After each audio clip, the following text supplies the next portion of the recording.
Gracefulness, Kuya Yani. Iinis na ako dito.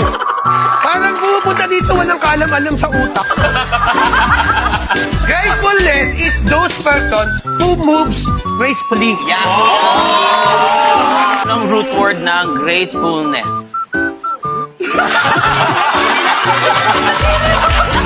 Para maging mas mabuting anak o magulang, si Blank, kailangan niyang baguhin ang ugali niyang Blank.